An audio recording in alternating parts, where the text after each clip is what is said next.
Hello students, welcome to digital platform of Winsome International school.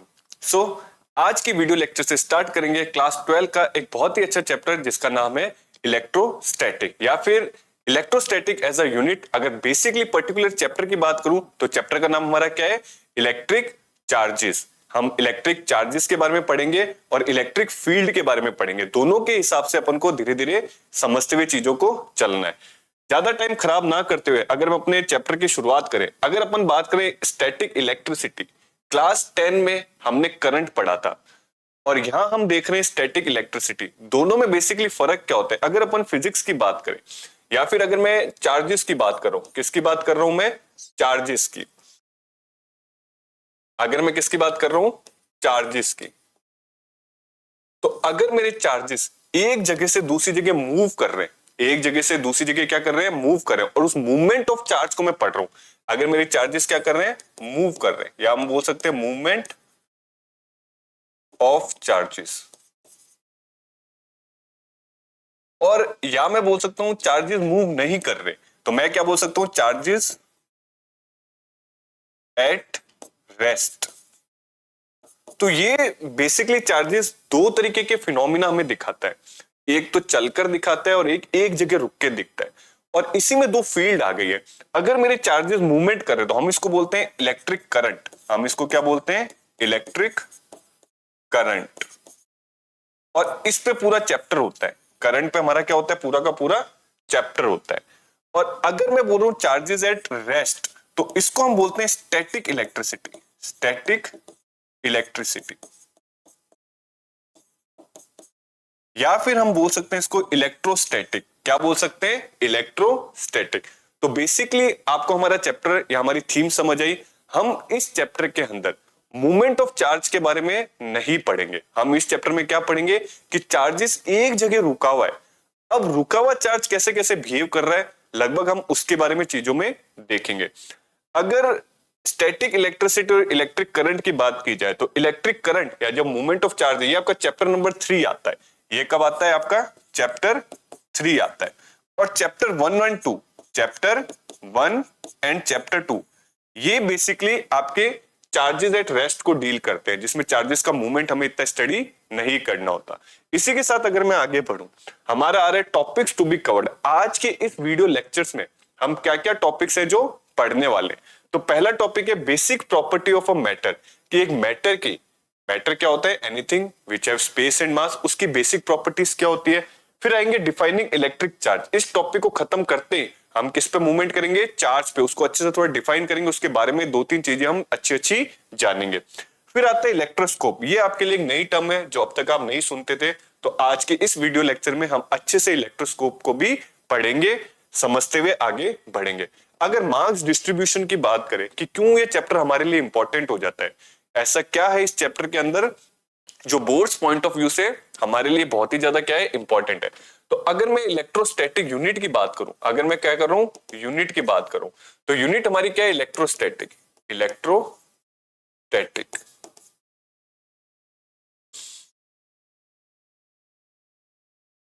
Electrostatic. और अगर मैं chapter की बात करूं तो इसमें बेसिकली तीन चैप्टर हो गए। एक तो आपका चैप्टर नंबर 1 हो गया, चैप्टर 1, जिसमें आपका क्या हो गया? Electric charge and field. Electric charge and field. अगर मैं दूसरे चैप्टर की बात करूं तो दूसरा चैप्टर आपका क्या हो जाता है? आपके फिजिक्स का चैप्टर नंबर 2, जिसमें हमें क्या पढ़ना होता है? Potential, potential and capacitance.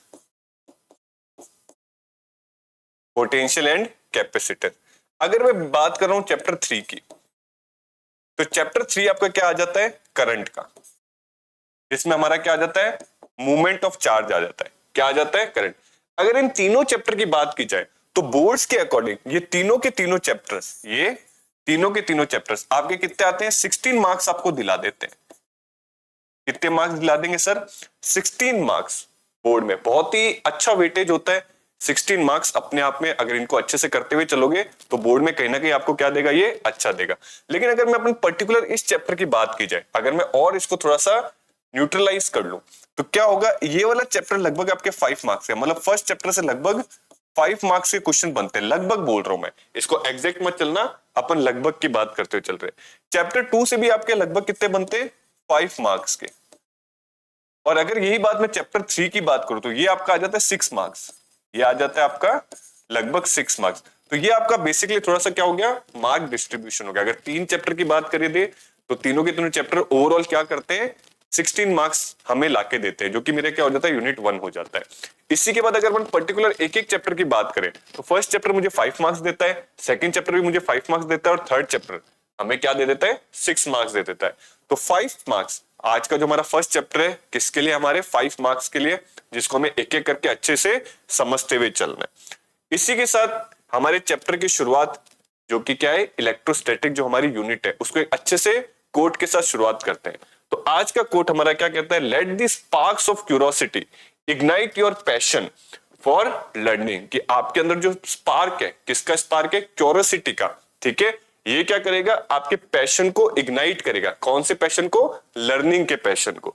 Just as a charge particle attract, just as the charge particle attract, इस लाइन का क्या मतलब है, इसको भी हम इस चैप्टर में डील करेंगे। Let your fascination with the electrostatic pull you closer to understanding the invisible forces that shape our world। ये प्यारे से कोट के साथ हम हमारे चैप्टर को क्या करते हैं, शुरू करते हैं।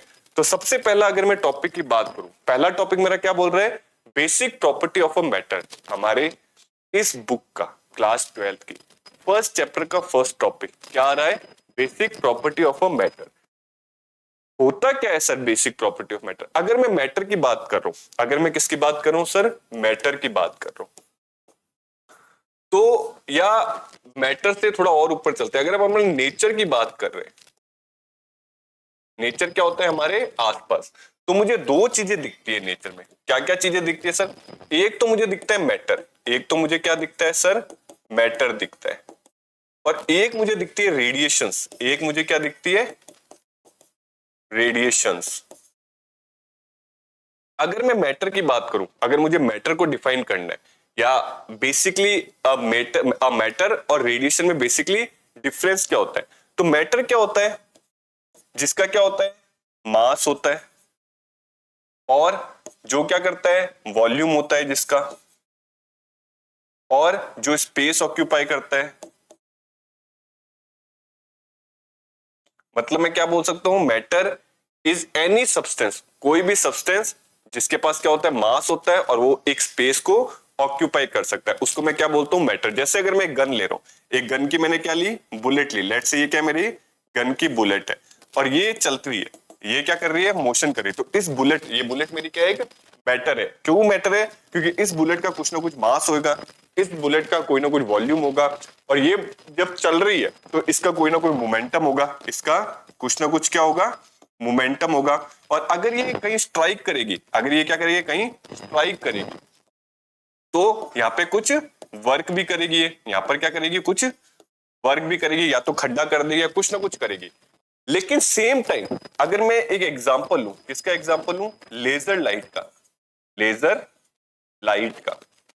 भाई एक तरफ मैं गन से, बुलेट से गन को फायर कर रहा हूं, और एक तरफ मैं बीम ऑफ लाइट, मतलब हमारे पास जो लेजर लाइट आती है उसका बटन दबा रहा हूं। दोनों ही चीजें चलती हुई जा रही है, लेकिन एक में मास है, कुछ ना कुछ क्या कर रही है, वो स्पेस ऑक्यूपाई कर रही है, और दीवार के लगते उसने दीवार को तोड़ दिया। लेकिन वही लेजर लाइट जब दीवार पे लगी तो कुछ भी नहीं हुआ। या आप हीट ले सकते हो, हीट क्या होता है, हमें कुछ दिखता नहीं लेकिन फिर भी हमें कुछ फील होता है, एक एनर्जी फील होती है। क्या फील होती है, हमें एक एनर्जी फील होती है कि यार कुछ तो है, कुछ तो हमें गरम गरम क्या हो रहा है, महसूस हो रहा है। उसको ना मैं टच कर पा रहा हूं, उसको ना मैं कोई वर्क करवा पा रहा हूं, ना मुझे उसका कुछ मास पता है, कुछ भी नहीं पता, बस मुझे फील हो रहा है कि यार कुछ ना कुछ हीट, कुछ ना कुछ गरम जैसा है। तो रेडिएशन हमेशा क्या होती है, जो एनर्जी कैरी करती है। क्या करती है रेडिएशन, क्या करती है, कैरी एनर्जी। और इन्हीं में एक बहुत बड़ा रिलेशन होता है, मैटर और एनर्जी में एक रिलेशन होता है, जो कि हमें किसने दिया था, आइंस्टीन ने दिया था। और आने वाले चैप्टर्स में हम इस रिलेशन को भी पढ़ेंगे। अभी इस लेवल पे हमें सिर्फ इतना ध्यान रखना है कि नेचर में दोनों चीजें होती है, मैटर्स भी होते हैं और रेडिएशंस भी होते हैं। मैटर वो सारी चीजें जिनका मास भी होता है, और अगर मुझे उनका कोई ना कोई वर्क फंक्शन मुझे दिखता है, लेकिन रेडियंस में मुझे फील होता है जो एनर्जी को क्या कर रहे हैं, कैरी कर रहे हैं। तो ये बेसिक सी चीजें होती है, लेकिन अभी हमें रेडिएशंस के ऊपर इतना नहीं जानना, ठीक है। इसका एक एग्जांपल ले सकते हो, जैसे गन का मैंने एग्जांपल लिया, गन की बुलेट। चल रही है और लेजर लाइट चल रही है, दोनों दीवार पे लग रही है लेकिन दोनों अलग अलग तरीके से फंक्शन कर रही है। तो एक कहीं ना कहीं रेडिएशन टाइप का कुछ शो कर रही है और एक कहीं ना कहीं मैटर, जैसे आपकी लाइट है तो लाइट भी क्या है, एक रेडिएशन है, ठीक है। तो आगे चलते हैं, मैटर को थोड़ा सा और समझते हैं। अगर मैं मैटर की बात करूं, अगर मैं किसकी बात कर रहा हूं, मैटर की, क्योंकि हमारा रेडिएशंस नहीं समझना, हमें किसको समझना है, मैटर को समझना है। अगर मैं किसकी बात कर रहा हूं, मैटर की, तो मैटर में कुछ चीजें होती है, जैसे कि हमने बोला मास होता है, क्या होता है, मास होता है। और इस मैटर के मास से एक फोर्स लिंक करती है जिसको मैं क्या बोलता हूं, ग्रेविटेशनल फोर्स। क्या बोलता हूं मैं, ग्रेविटेशनल फोर्स।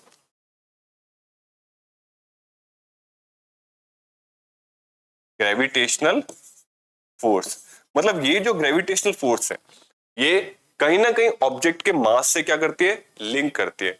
लेकिन हमें ये तो पता चल गया कि मास क्या है, एक फंडामेंटल प्रॉपर्टी होती है। मास क्या होती है, एक फंडामेंटल प्रॉपर्टी ऑफ मैटर। मास क्या होती है, एक फंडामेंटल प्रॉपर्टी ऑफ मैटर होती है। फंडामेंटल प्रॉपर्टी क्या होती है कि हाँ ये है, इससे नीचे कुछ नहीं है, हम इसको डिफाइन नहीं कर सकते। हमें ये पता है हाँ ये मास होता है, लेकिन मास क्या होता है हम इसको अच्छे से डिफाइन नहीं कर सकते, इससे और बेसिक यूनिट हम अभी नहीं ले सकते। तो मास की वजह से एक फोर्स जनरेट होती है जिसको मैं क्या बोलता हूँ, ग्रेविटेशनल फोर्स बोलता हूँ। जिसका ज्यादा मास, ग्रेविटेशनल फोर्स उतना ही क्या करता है उस पर अच्छे से, या मास हम ये कह सकते हैं कांस्टेंट रहता है, ज्यादा कम नहीं होता, मास एक जगह क्या रहता है, कांस्टेंट रहता है। लेकिन उस मास से हर एक की ग्रेविटी उसको कितना खेच रही है, ठीक है, उससे अलग अलग क्या निकल के आता है, वेट निकल के आता है। तो मास से एसोसिएटेड करता हुआ एक फोर्स आता है। लेकिन हमने कुछ चीजें और देखी। क्या देखा कि अगर मैं ब्लैक बोर्ड पे लिख रहा हूं तो उस पे वो जो चौक का पार्टिकल है वो स्टिक हो गया एक बोर्ड पे। अगर मैं क्या कर रहा हूं, चौक ले रहा हूं और इस चौक से मैं बोर्ड पे लिख रहा हूं, तो हम क्या देखते हैं कि इस चौक बोर्ड पे क्या होती है, ऐसे स्टिक होती हुई चलती है। मतलब मैं जो लिख रहा हूं वो मुझे साफ साफ दिखता है।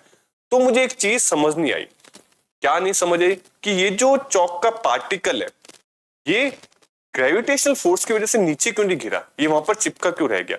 या आप आमतौर की जिंदगी पे देखते हो कि आपकी शर्ट पे कोई बाल चिपका रह जाता है, तो बाल चिपका कैसे रह गया, ग्रेविटेशन की वजह से वो नीचे क्यों नहीं गिरा। तो यहां से इन फिनोमिनास को देखते हुए साइंटिस्ट ने थोड़ी सी क्यूरियोसिटी जगाई कि अगर मास की वजह से ग्रेविटेशनल फोर्स आ रहा है तो ये जो चिपकने वाली चीजें हो रही है क्या ये भी एक फोर्स है, क्योंकि चिपका है तो कहीं ना कहीं फोर्स, एक अट्रैक्टिंग फोर्स है। तो ये किसकी वजह से आ रहा है, एक क्यूरियोसिटी जगी सबके अंदर कि आ क्यों रहा है। तो यहां से डेवलपमेंट हुआ कि ये जो रब करने की वजह से, भाई चौक पे बोर्ड पे हम लिख रहे हैं तो हमारा मार्कर या हमारी चौक क्या हो रही है, रब हो रही है, जिस वजह से पार्टिकल क्या हो रहा है, चिपक रहा है। तो यहां से मुझे एक चीज पता चली कि रब करने पे एक ऑब्जेक्ट में एक फोर्स जनरेट हो जाती है।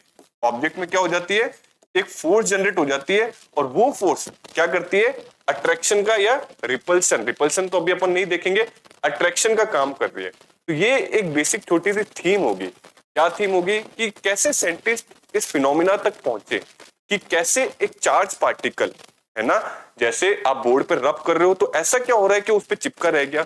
तो इस वजह से ये जो मेरी क्या हो रही है, फोर्सेस जनरेट हो रही है। तो इन फोर्सेस को मैंने एक नाम दिया, उसको हम आगे पढ़ेंगे क्या होता है, अभी इस चीज पे नहीं देखेंगे। लेकिन अगर जैसे जैसे हम चार्ज को देखें या डिफाइनिंग इलेक्ट्रिक चार्ज, हमें ये तो पता चल गया कि रब करने से ऐसा कुछ हो रहा है जिस वजह से क्या हो रहा है, एक फोर्स जनरेट हो रहा है, तो उसको हमने क्या दे दिया, चार्ज बोल दिया। क्या बोल दिया, चार्ज। तो यहाँ पे हमने बोला कि मैटर की दो स्टेट होती है। मैटर की हमारी क्या होती है, टू स्टेट्स में काम करते हैं, वेदर वो चार्ज होता है या फिर वो नॉट चार्ज, नॉट चार्ज होता है। अगर वो चार्ज होता है, चार्ज मतलब कि अगर उसको रब किया हुआ है तो वो फोर्स दिखाता है, तो क्या दिखाता है, फोर्स लगाता है। और अगर वो चार्ज नहीं है तो फोर्स नहीं लगाता, फोर्स नहीं लगाता। अब ये फोर्स अट्रैक्टिव फोर्स भी हो सकती है और क्या हो सकती है, आपकी रिपल्सिव फोर्स भी हो सकती है।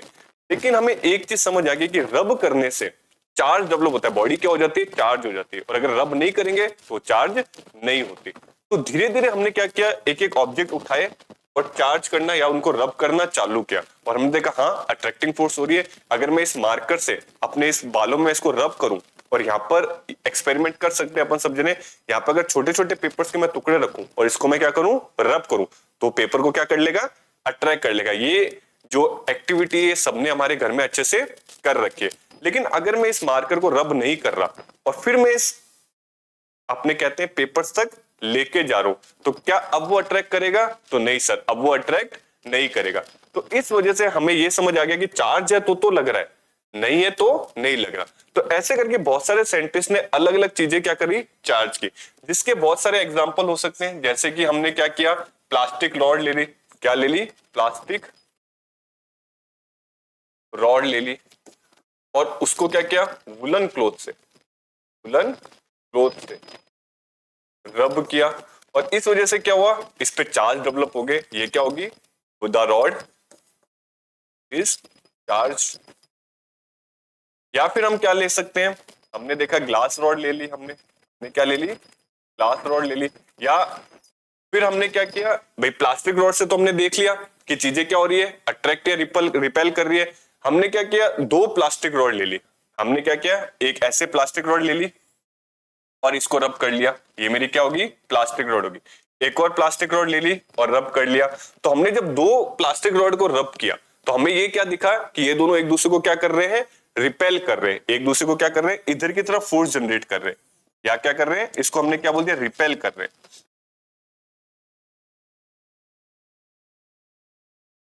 और फिर जब हमने क्या किया, ऑब्जेक्ट बदला और उसकी जगह हमने क्या ले लिया, एक ग्लास रॉड ले ली। क्या ले ली हमने, ग्लास रॉड।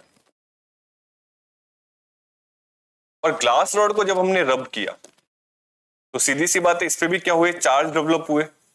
और जब हमने दो ग्लास रॉड रखी, हमने क्या रखी, वापस से दो ग्लास रॉड रखी, तब भी एक दूसरे को क्या कर रहे थे, ये रिपेल कर रहे थे। लेकिन जब हमने ऑब्जेक्ट को चेंज किया, क्या चेंज किया, एक तो हमने ग्लास रॉड ले ली, एक तो हमने क्या ले ली, ग्लास रॉड। एक तो मेरे पास क्या आ गई, ग्लास रॉड आ गई, और एक मेरे पास आ गई प्लास्टिक रॉड। जब ये दोनों रॉड आई तो हमने क्या देखा, ये एक दूसरे को क्या कर रही थी, अट्रैक्ट कर रही थी। तो ये नई चीज आ गई लोगों के सामने। मतलब लोगों को ये चीज समझ नहीं आई कि जब हम सेम मटेरियल ले रहे हैं तो ये दूर भाग रहे हैं, और जब हम डिफरेंट मटेरियल ले रहे हैं तभी एक दूसरे के क्या आ रहे हैं, पास आ रहे हैं। तो ये थोड़ी कंफ्यूजन रही।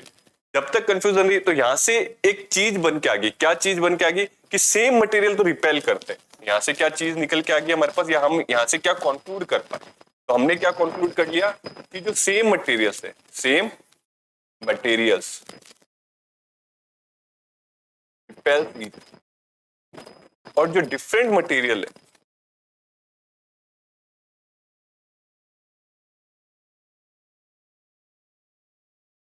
वो क्या कर रहे हैं, अट्रैक्ट कर रहे हैं।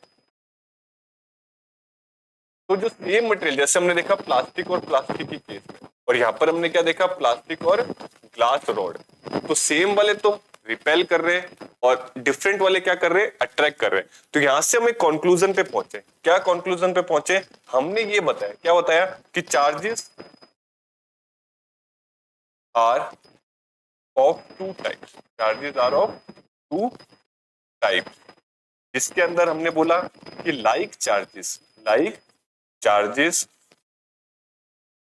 और एक को हमने बोला unlike charges, unlike charges. Like charges और अनलाइक चार्जेस उसी तरीके से है, सेम मटेरियल और डिफरेंट मटेरियल। तो अगर मटेरियल सेम है, मतलब लाइक चार्जेस है, तो लाइक चार्जेस क्या कर रहे हैं, ऑलवेज रिपेल करते हैं। ये हमने कंक्लूजन निकाला एक्सपेरिमेंट देख के, ऑलवेज रिपेल करते हैं। और अगर हमने बोला अनलाइक चार्जेस, ये क्या करते हैं, ऑलवेज अट्रैक्ट करते हैं। ये भी हमने क्या देखा, एक्सपेरिमेंटली प्रूफ देखा। बट अब तक ऐसा कोई नहीं था जिन्होंने इनको नाम दिया हो। अब तक यही बातें चल रही थी, हाँ यार ये वाले तो अट्रैक्ट कर रहे हैं, ये वाले क्या कर रहे हैं, रिपेल कर रहे हैं। तब एक साइंटिस्ट की एंट्री हुई जिनका नाम क्या था, बेंजामिन फ्रैंकलिन। होप यहां तक आपको चीजें समझ आई होगी। तो उन साइंटिस्ट ने सबसे पहले इनका नाम, या फिर हम बोल सकते हैं नोमेनक्लेचर दिया। तो हमारे एक साइंटिस्ट है जिनका नाम क्या था, Benjamin Franklin, Benjamin Franklin. Benjamin Franklin ने क्या किया, सबसे पहले नोमेनक्लेचर किया, नोमेनक्लेचर ऑफ चार्ज। इन्होंने बोला कि चार्जेस टू टाइप के होते हैं, टू टाइप्स। एक को क्या बोलो सर आप, एक को हम क्या बोल लेंगे, पॉजिटिव चार्ज। एक को हमने क्या बोला, पॉजिटिव चार्ज, और एक को हमने क्या बोल दिया, नेगेटिव चार्ज। तो ये जो पॉजिटिव और नेगेटिव वाला कॉन्सेप्ट था, ये कौन लाया, हमारे बेंजामिन फ्रैंकलिन लाए। लेकिन आपके दिमाग में क्वेश्चन आ सकता है, क्या क्वेश्चन आ सकता है सर, कि हर साइंटिस्ट कोई चीज नहीं डेवलप करता है तो अपने नाम पे करता है, जैसे न्यूटन ने लॉज बनाए तो न्यूटन्स लॉ दे दिया, है ना। वैसे ही फ्रैंकलिन, जो बेंजामिन फ्रैंकलिन थे, इन्होंने ये नाम दिया पॉजिटिव नेगेटिव। चाहते तो अपना नाम भी दे सकते थे, लेकिन इन्होंने क्यों पॉजिटिव और नेगेटिव दिया, ऐसा इसलिए हुआ क्योंकि आमतौर पे हम ये चीज देख रहे थे कि कोई भी दो चीज बनती है, लेट से मैं केमिस्ट्री लेते हैं, लेट से अगर मैं बोल रहा हूँ हाइड्रोजन और ऑक्सीजन, ये मिलके क्या बना लेते हैं, H2, जिसके अंदर एक तीसरी चीज बनती है। दो चीज मिलके हमेशा क्या बनती है, एक तीसरी चीज बनती है। लेकिन हमने ये देखा कि जब हम दो चार्जेस बॉडी को या दो चार्ज बॉडी को लेके आए तो ये जीरो हो गए, ये आपस में क्या हो गया, जीरो। इससे कोई तीसरी चीज नहीं बनी। हमेशा दो चीजों से तीसरी चीज बनते हुए हम देखते हैं, लेकिन जब दो चार्जेस बॉडी या दो चार्जेस को हम पास लेके आए तो अपने आप जीरो हो गए, ठीक है। तो ये चीज बेंजामिन फ्रैंकलिन ने भी देखी और उसने देखा कि ये जब जीरो होते हैं दो चीजें मिलके, ये किस में होता है, तो एक ही ऐसी ब्रांच है जिसमें दो चीजें मिलके जीरो हो जाती है, और वो है मैथमेटिक्स, एल्जेब्रिकली, जिसमें हम क्या देखते हैं कि अगर मैं -3 और +3 को ला रहा हूँ, ये क्या हो जाते हैं, जीरो होते हैं। ये कभी दो नहीं, इस चीज का उन्होंने यूज करते हुए इनको क्या नाम दे दिए, चार्जेस को नाम दे दिए कि इसको मैं अपना नाम नहीं दूंगा, एक को मैं पॉजिटिव दे देता हूँ, दूसरे को मैं क्या दे देता हूँ, नेगेटिव दे देता हूँ। क्योंकि हमेशा ऐसा होता है कि चार्ज बॉडीज जब आपस में कांटेक्ट में आती है तो वो अनचार्ज हो जाती है, उनमें चार्ज क्या हो जाता है, खत्म हो जाता है, फिर वो अट्रैक्ट नहीं करेगी। ऐसा नहीं हो रहा कि मैं दो चार्ज को, मैंने क्या किया, एक पेंसिल को रब किया और मैं कागज उठाने की कोशिश कर रहा हूं, और फिर मैं दूसरी पेंसिल और लिया, दोनों को मैंने टच किया, और ऐसा नहीं होगा कागज फिर और ऊपर से उठ जाएगा, वो उठना ही बंद हो जाएगा, क्योंकि ये दो चार्ज बॉडीज मिलके इन्होंने चार्ज को क्या कर दिया, जीरो कर दिया। तो ये चीज, इस कॉन्सेप्ट को मद्देनजर रखते हुए बेंजामिन फ्रैंकलिन ने देखा कि अगर ये दोनों तीसरी चीज नहीं बना रहे, जीरो हो रहे हैं, तो उसने एक को पॉजिटिव दे दिया और दूसरे को नेगेटिव दे दिया। ऐसा कुछ नहीं किसको पॉजिटिव दिया किसको नेगेटिव दे, बाई कन्वेंशन था, उसने अपनी मर्जी से एक को पॉजिटिव दे दिया एक को नेगेटिव दे दिया, ताकि ये दोनों जब मिले तो जीरो हो जाए और वो वाला जो रूल है वो क्या हो जाए, सेटिस्फाई हो जाए।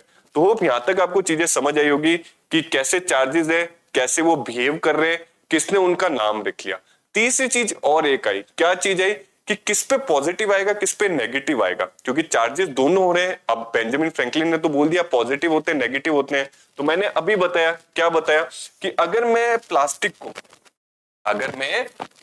को एक वुलन क्लॉथ के साथ रब कर रहा हूं, अगर मैं प्लास्टिक को या ग्लास रॉड लेते हैं, अगर मैं ग्लास रॉड को एक सिल्क के साथ क्या कर रहा हूं, रब कर रहा हूं, तो अब मेरे में ये सवाल आता है कि इस पे कौन सा चार्ज आएगा, इस पे पॉजिटिव आएगा या नेगेटिव आएगा। चार्ज तो आएगा रब करने से, बट कौन सा आएगा, पॉजिटिव आएगा या फिर नेगेटिव आएगा, हमें ये नहीं पता।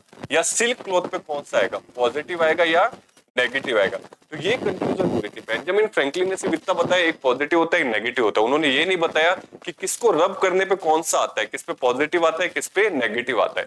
तो यहां से एक सेंटेंस की और एंट्री, जिनका नाम है फेराडे, जिनका नाम क्या है, फेराडे। फेराडे ने ये चीजें क्लियर कर दी। उन्होंने क्या बोला कि अगर ग्लास रॉड है, उन्होंने एक सीरीज दी जिसको हम इलेक्ट्रोस्टैटिक सीरीज भी बोलते हैं, बट वो अभी अपने इतने काम की नहीं। तो आप बेसिकली दो चीजें याद रख लो, उन्होंने बाय डिफॉल्ट डिफाइन ही कर दिया, इसलिए हम इन चीजों को मानते हुए चल रहे हैं। उन्होंने बोला अगर मैं ग्लास ले रहा हूं, अगर मैं क्या ले रहा हूं, ग्लास ले रहा हूं, और ग्लास के साथ कुछ भी रब कर रहा हूं, एनीथिंग वी कैन रब। तो यहां से मुझे क्या पता चला कि ग्लास के साथ अगर मैं कुछ भी रब कर रहा हूं तो ग्लास पे हमेशा पॉजिटिव चार्ज आएगा। Glass always take positive charge, glass rod always takes positive charge and the rest एक नेगेटिव चार्ज। और सेम इसका वाइस वर्सा, कि अगर मैं प्लास्टिक के साथ किसी को रब कर रहा हूं, अगर सेम फिनोमिना में किसके साथ दोहरा रहा हूं, ये तो ग्लास हो गया, और किसके साथ दोहरा रहा हूं, प्लास्टिक के साथ। तो प्लास्टिक पे क्या आता है, प्लास्टिक रब विद एनीथिंग, कोई भी सामने हो, रब विद एनीथिंग। तो प्लास्टिक के साथ जब मैं कुछ रब करता हूं तो plastic take always negative, it takes always negative charge, negative charge. और ये वाला हमेशा क्या लेगा, पॉजिटिव चार्ज। ये वाला क्या लेगा, हमेशा पॉजिटिव चार्ज। तो ये चीजें किसने डिफाइन कर दी, फराडे ने। फराडे ने क्या डिफाइन कर दिया, हमारा ये काम आसान कर दिया कि अगर दो चीजें रब कर रहे हैं तो किस पे पॉजिटिव आएगा और किस पे आएगा नेगेटिव, है ना। तो ग्लास रॉड पे हमेशा पॉजिटिव आएगा। अब आप इसको देख लो, अगर ग्लास रॉड को मैं किससे कर रहा हूं, सिल्क के कपड़े से रब कर रहा हूं, तो ग्लास रॉड पे पॉजिटिव आएगा, सिल्क के कपड़े पे क्या सर डेवलप हो जाएगा, नेगेटिव चार्ज। अगर मैं ग्लास रॉड को वुलन के साथ रब कर रहा हूं तो वापस सेम चीज, ग्लास रॉड पे अभी भी पॉजिटिव आएगा और वुलन पे क्या आ जाएगा, नेगेटिव। अगर मैं ग्लास रॉड को ड्राई हेयर्स के साथ रब कर रहा हूं, फिर सेम चीजें, ग्लास रॉड पे पॉजिटिव आ जाएगा, ड्राई हेयर्स पे क्या आएगा, नेगेटिव। ऐसा होता क्यों है, नहीं पता, आगे पढ़ेंगे। अभी उसने डिफाइन कर दिया, किसने, फराडे ने, कि ऐसा होगा तो ऐसा होगा, ऐसा होगा तो ऐसा। सेम चीज प्लास्टिक के साथ ले लो। अगर प्लास्टिक रॉड को सिल्क के कपड़े के साथ रब कर रहा हूं तो plastic always take negative, plastic के पास नेगेटिव चार्ज आ जाएगा, सिल्क के कपड़े के पास कैसा आ जाएगा, पॉजिटिव। अगर प्लास्टिक रॉड को वुलन के कपड़े के साथ रब कर रहा हूं तो सेम वही चीज, प्लास्टिक के पास क्या आ जाएगा, नेगेटिव, और वुलन कपड़े के साथ क्या आ जाएगा, पॉजिटिव आ जाएगा। तो ये जो डेफिनेशंस है, ठीक है, कि किस पे नेगेटिव आएगा, किस पे आएगा पॉजिटिव, ये किसने दे दी हमें, माइकल फैराडे ने दे दी। होप यहां तक चीजें आपको क्लियर हुई होगी। हमने थोड़ा बहुत कुछ चार्ज को क्या कर लिया, डिफाइन कर लिया। ये कुछ एग्जांपल्स है। क्या एग्जांपल है, कि ये क्या होगी, मेरी प्लास्टिक रॉड होगी और ये मैंने क्या किया, ड्राई। तो मैंने क्या देखा, प्लास्टिक पे क्या आगे, नेगेटिव चार्ज आगे, और इस पे क्या आगे, पॉजिटिव चार्ज आगे, है ना। तो यहाँ पे मैं क्या लिख सकता हूँ, प्लास्टिक रॉड, प्लास्टिक रॉड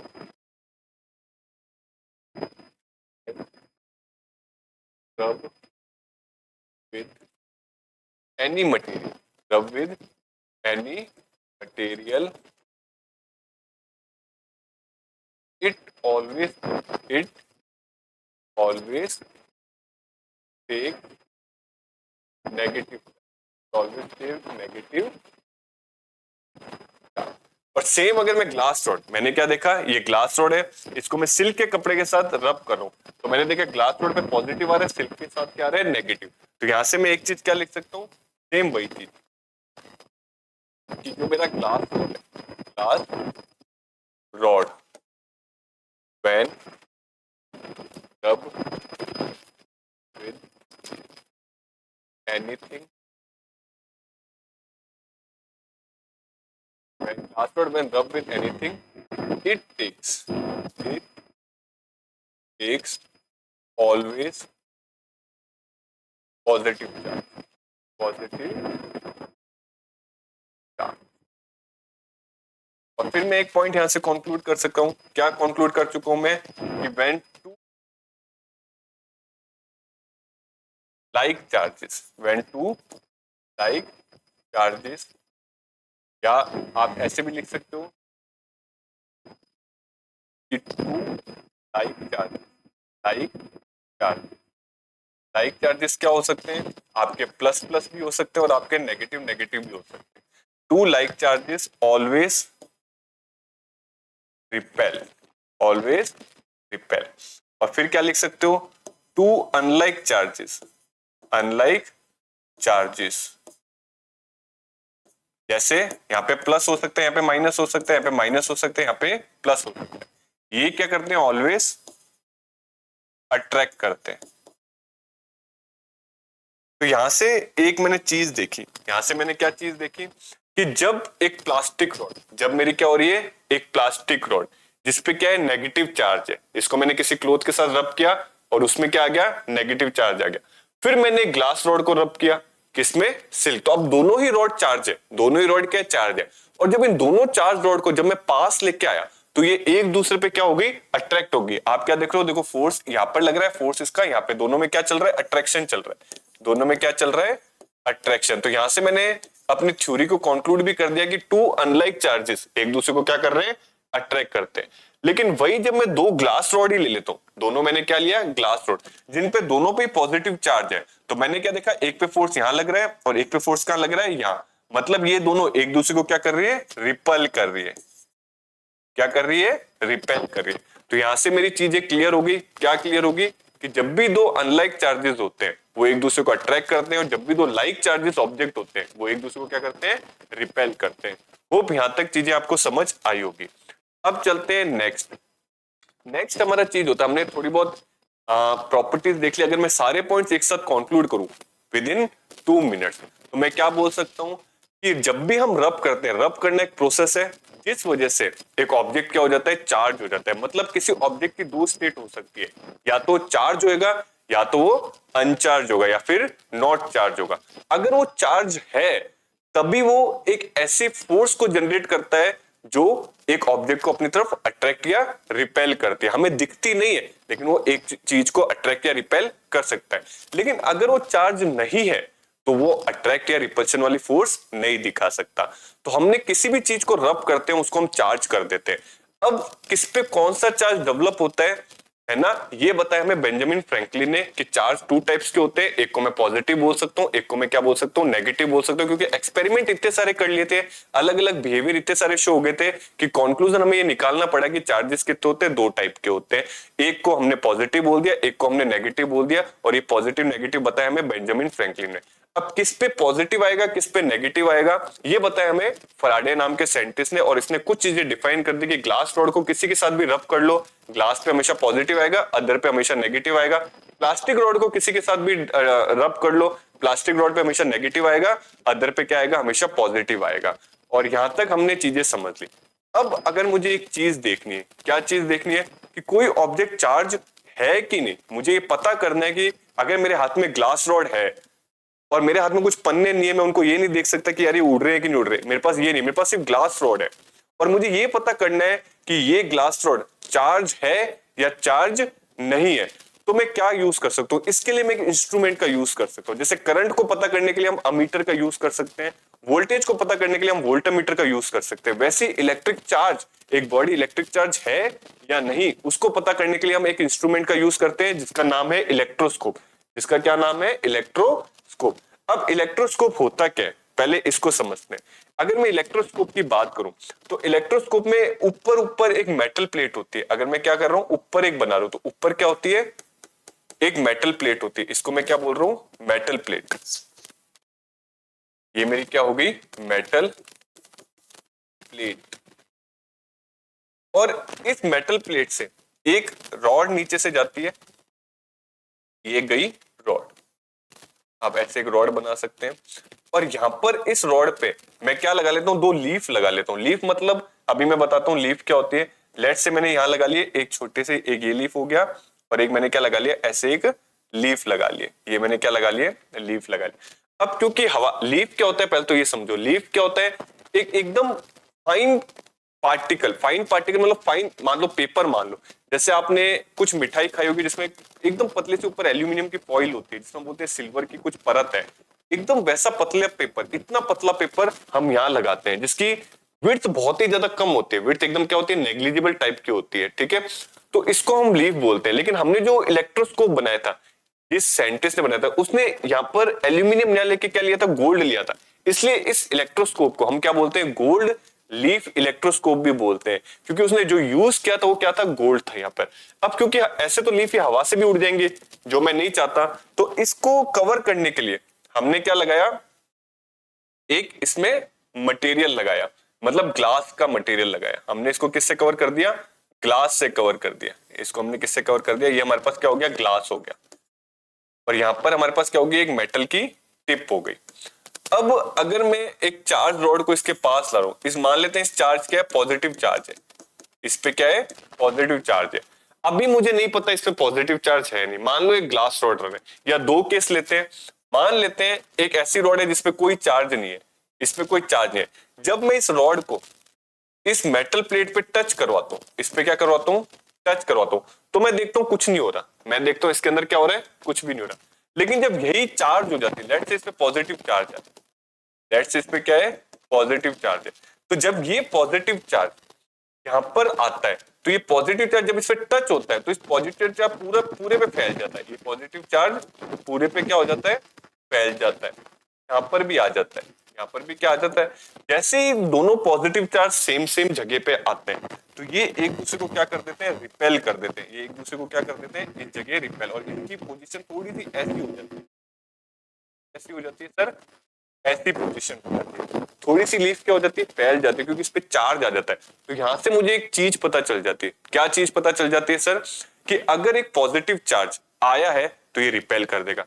मान लो नेगेटिव चार्ज आया तो भी एक दूसरे को क्या कर देगा, रिपेल। ये क्या हो जाएगी, थोड़ी सी वाइड हो जाएगी। तो यहां से इस इलेक्ट्रोस्कोप की मदद से, जिसको मैंने क्या बोला, गोल्ड लीफ, क्योंकि ये जो लीफ है, ठीक है, इसको हमने क्या बोला है, गोल्ड लीफ बोला है। और इस इलेक्ट्रोस्कोप का नाम भी हमने क्या दे रखा है, गोल्ड लीफ इलेक्ट्रोस्कोप।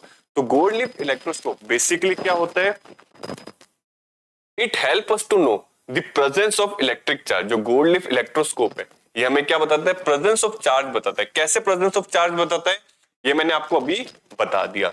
सेकंड चीज होती है, it has the property of repulsion and attraction. इसमें क्या होती है, प्रॉपर्टी, रिपल्शन की भी प्रॉपर्टी होती है, और इसमें क्या हो जाती है, अट्रैक्शन की भी प्रॉपर्टी होती है। दोनों प्रॉपर्टी ये शो करता है।